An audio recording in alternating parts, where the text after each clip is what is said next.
प्राचीन समय की बात है। एक समुद्र के किनारे एक गुरु अपना आश्रम बनाकर रहा करते थे। हजारों शिष्य उनसे ज्ञान ग्रहण करने के लिए दूर दूर से उनके पास आकर रहते थे। गुरु का ज्ञान देने का तरीका भी बड़ा ही अनूठा था। शुरुआत में वो अपने शिष्यों को उपदेशों के माध्यम से ज्ञान देते थे। उसके बाद वो अपने शिष्यों को उस ज्ञान का अनुसरण करने के लिए कहते थे। उस ज्ञान को अपने व्यवहारिक जीवन में उतारने को कहते थे। एक बार उस आश्रम में एक सम्राट अपने बेटे को लेकर पहुंचा। उस सम्राट ने उस गुरु से प्रार्थना की कि आप मेरे बेटे को अपने आश्रम में रहने दें और अपने तरीके से उसे ज्ञान दें। उसे इस आश्रम में बिल्कुल भी ऐसा नहीं लगना चाहिए कि वो किसी सम्राट का बेटा है। उसे बिल्कुल साधारण शिष्यों की तरह ही ज्ञान देने की कृपा करें। गुरु ने मुस्कुराते हुए कहा कि सम्राट, ज्ञान इसी तरीके से लिया जा सकता है। अगर तुम अपने आप को दूसरों से बड़ा समझोगे तो तुम ज्ञान ग्रहण नहीं कर पाओगे। अगर तुम्हें ज्ञान ग्रहण करना है तो तुम्हें दूसरों की तरह अपने आप को साधारण समझना होगा। यही ज्ञान ग्रहण करने की सबसे पहली सीढ़ी होती है। तुम निश्चिंत रहो, आज से तुम्हारे बेटे की जिम्मेदारी मेरे कंधों पर रही। ये कहकर गुरु सम्राट के बेटे को अपने साथ लेकर समुद्र के किनारे टहलने के लिए निकल गए। आश्रम के बाकी सभी बच्चे उस सम्राट को देख रहे थे। सम्राट अपने बेटे को अपने रथ पर बिठाकर लाया था, जिससे सभी बच्चे समझ गए थे कि ये लड़का सम्राट का बेटा है। इसी वजह से आश्रम के सभी बच्चे सम्राट के बेटे की तरफ आकर्षित हो गए थे। जब गुरु सम्राट के बेटे को लेकर समुद्र पर टहल रहे थे तो सम्राट का बेटा अचानक फूट फूट कर रोने लगा, क्योंकि अभी वो सिर्फ 12 वर्ष का था और 12 वर्ष की आयु में उसके पिता उसे अपने से दूर छोड़कर चले गए े। ये सदमा वो बच्चा सहन नहीं कर पा रहा था। वो नहीं समझ पा रहा था कि उसके पिता उसकी भलाई के लिए उसे उस गुरु के पास छोड़कर गए हैं।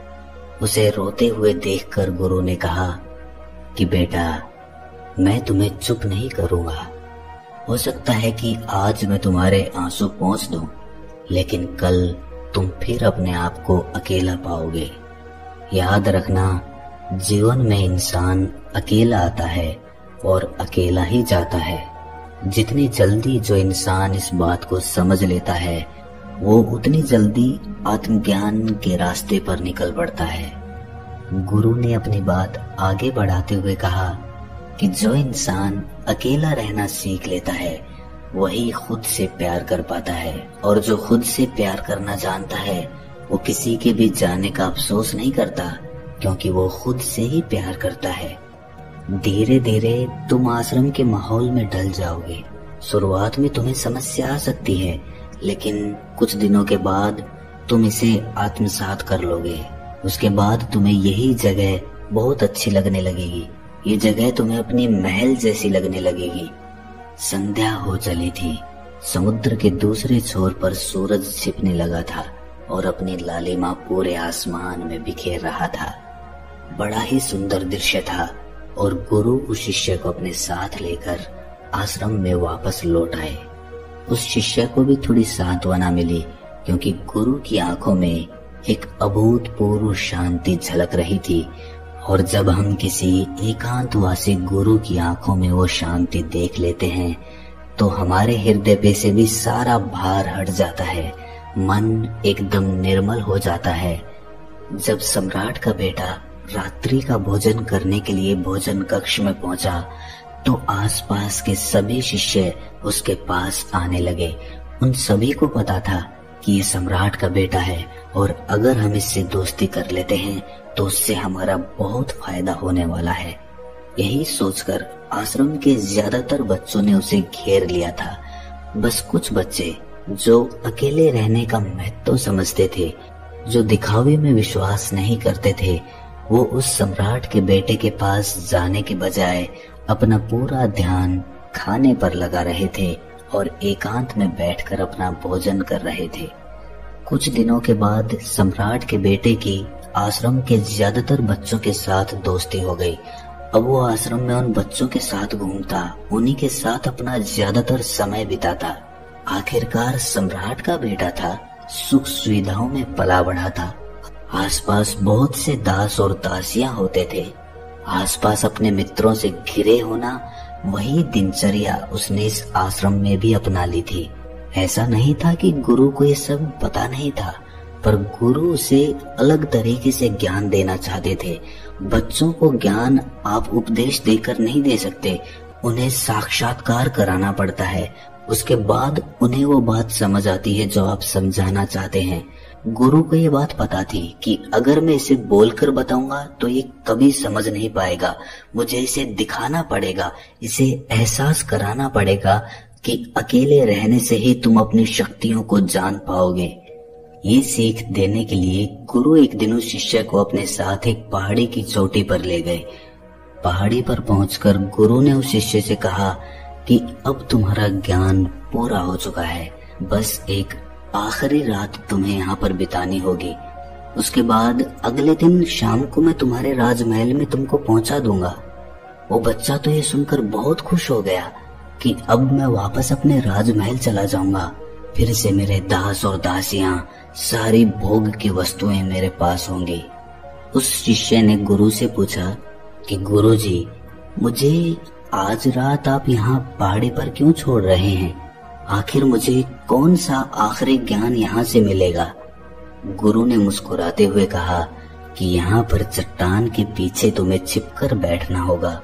यहाँ पर रोज रात को एक बाज आता है, तुम्हें उस बाज को देखना है, बड़ी गौर से देखना है, हर गतिविधि देखनी है। और उस बाज को देखने के बाद अगले दिन अगर तुम उस बाज की खूबियां मुझे बता पाए तो मैं तुम्हें तुम्हारे राजमहल वापस भिजवा दूंगा।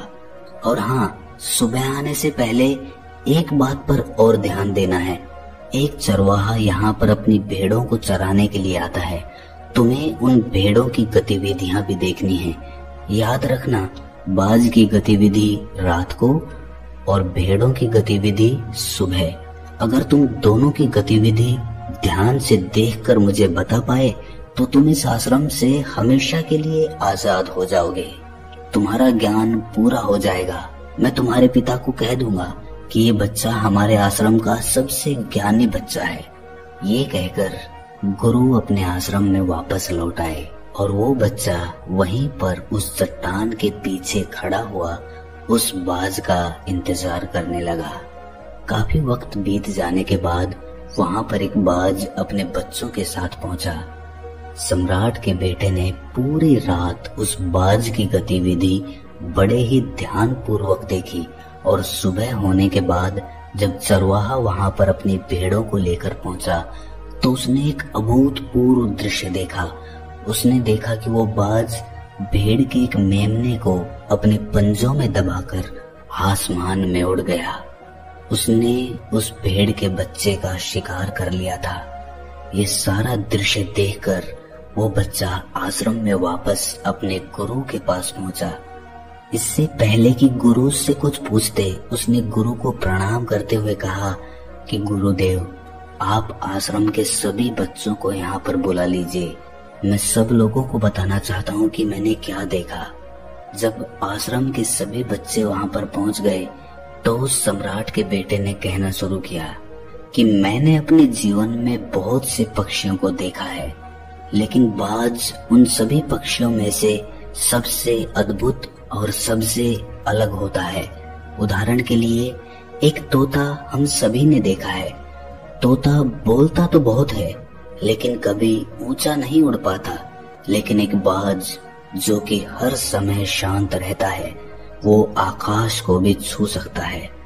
उसमें आकाश को भी छू लेने का सामर्थ्य होता है। जब भी एक बाज अपने शिकार को निश्चित कर लेता है तो वो उसी शिकार पर अपनी नजरें गड़ाए रहता है, चाहे वो कितनी भी ऊंचाई पर क्यों ना हो, चाहे कितना भी बड़ा तूफान क्यों ना आ जाए, लेकिन उसकी नजर हमेशा अपने लक्ष्य पर स्थिर रहती है। आज सुबह जिस बाज को मैंने देखा, उसने हर भेड़ को अपना शिकार नहीं बनाया, बल्कि उस भेड़ों के झुंड में से उसने उस भेड़ के मेमने को अपना शिकार बनाया। उस बाज की तरह हमें भी अपना ध्यान अपने एक ही लक्ष्य पर स्थिर रखना चाहिए। चाहे कितनी भी अड़चने क्यों ना आए, हमें अपना लक्ष्य स्पष्ट दिखाई देना चाहिए। 10-20 अलग अलग लक्ष्यों में अपनी ऊर्जा बर्बाद करने के बजाय हमें किसी एक लक्ष्य पर पूरी एकाग्रता के साथ ध्यान देना चाहिए। तीसरी बात जो मैंने उस बाज से सीखी और जो हम सभी को सीखनी चाहिए वो ये है कि बाज कभी भी दूसरे पक्षी के साथ नहीं उड़ता, वो हमेशा आकाश में अकेला उड़ता है। इससे हमें ये सीख लेनी चाहिए कि हमें कभी भी छोटी सोच वाले लोगों के साथ नहीं रहना चाहिए। आखिरकार हम भी वही बन जाते हैं जिनके साथ हम रहते हैं।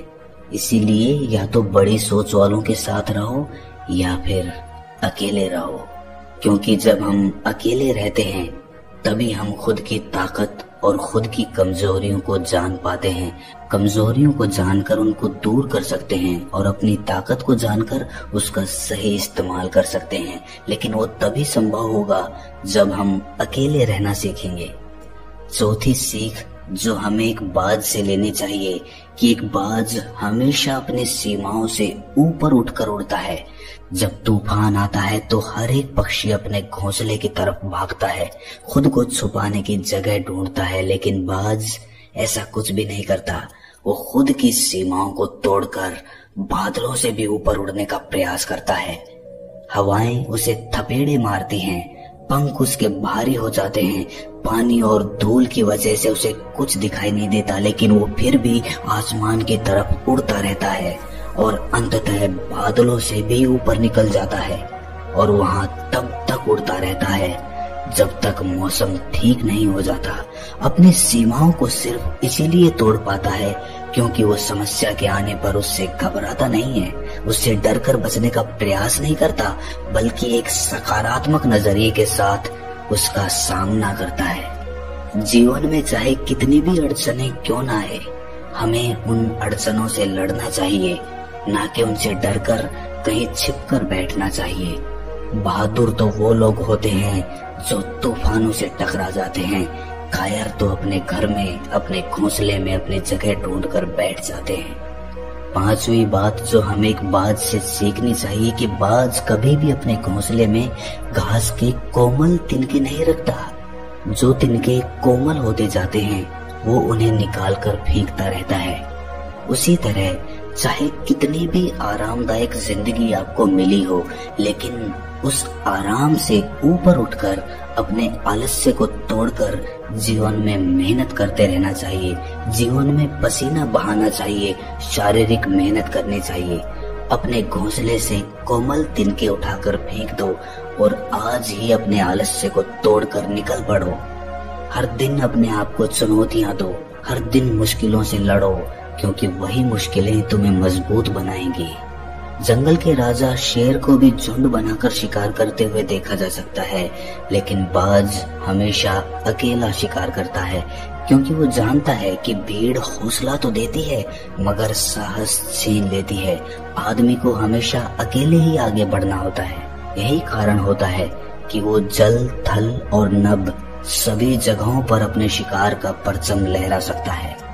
बाज की उम्र लगभग 70 साल की होती है, लेकिन 40 साल में ही उसका शरीर बूढ़ा हो जाता है। नाखून उसके पैरों में धंसने लगते हैं, पंख उसके शरीर में चिपक जाते हैं, उसकी चोंच मुड़ जाती है, उसका शरीर भारी हो जाता है। ऐसी स्थिति में शिकार करना तो क्या, उड़ने की भी हालत नहीं रहती उसकी। ऐसे में उसके पास सिर्फ 2 विकल्प होते हैं।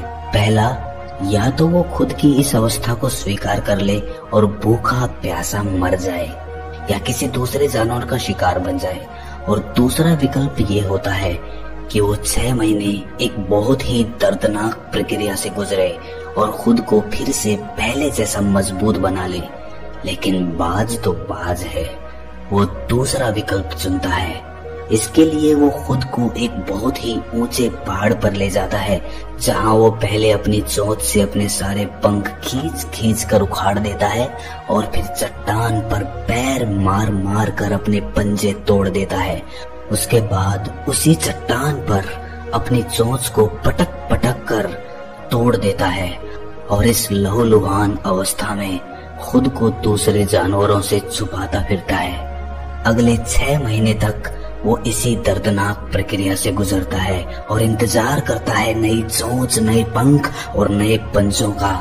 तब फिर वो अपनी नई जिंदगी शुरू करता है और निकल पड़ता है अपने शिकार पर और अगले 30 सालों तक फिर से राज करता है। इसीलिए समय आने पर हमें भी अपनी पुरानी आदतों को छोड़ना पड़ता है और कुछ नया सीखना पड़ता है। समय के साथ बदलना पड़ता है, अपने आप को तैयार करना पड़ता है, वरना हमारा भी शिकार हो सकता है, हम भी पीछे रह सकते हैं। इसके बाद सम्राट के बेटे ने भेड़ों की विशेषता बताते हुए कहा कि भेड़ हमेशा झुंड में चलती है। उन्हें झुंड में एक साथ चलने से हिम्मत मिलती है, लेकिन जैसे ही उन पर शिकार होता है वैसे ही वो भीड़ तितर बितर हो जाती है और उस पूरी भीड़ में से एक भी भेड़ अपने साथी की मदद करने के लिए वापस नहीं लौटती। इससे हमें ये सीख मिलती है कि हमारे साथ कितने भी लोग खड़े हों, किसी पर भी यकीन नहीं करना। यकीन करना तो खुद पर करना, क्योंकि बुरा समय आने पर वो भीड़ कब तितर बितर हो जाएगी आपको पता ही नहीं चलेगा। गुरु को प्रणाम करते हुए सम्राट के बेटे ने अपने गुरु से कहा कि गुरुदेव, अगर मुझसे कोई सीख रह गई हो तो कृपा करके आप बताने की कृपा करें। गुरु ने सभी बच्चों को संबोधित करते हुए कहा कि ये सभी बातें जो अभी इस बच्चे ने बताई है सब सही है, लेकिन ये सारी खूबियां आप लोगों में तभी पैदा हो पाएगी जब आप अकेले रहने का अभ्यास करेंगे। आपने देखा होगा कि बाज कभी भी किसी दूसरे पक्षी के साथ नहीं रहता, ना ही किसी के साथ अपनी जोड़ी बनाता। वो आसमान में अकेला उड़ता है और अकेला उड़ने की वजह से वो अपनी ताकत और अपनी कमजोरियों को जान पाता है। इसके बाद गुरु ने अपनी बात खत्म करते हुए कहा कि मैं आज रात इस सम्राट के बेटे को इसके राजमहल में छोड़ने के लिए जा रहा हूँ, क्योंकि इसकी सीख यहाँ पर पूरी हो गई है। और ये कहकर गुरु उस सम्राट के बेटे का हाथ पकड़कर राजमहल की तरफ रवाना हो गए और बाकी के सभी बच्चे उन्हें पीछे से जाते हुए देखते रहे। तो दोस्तों, कैसी लगी ये कहानी आपको?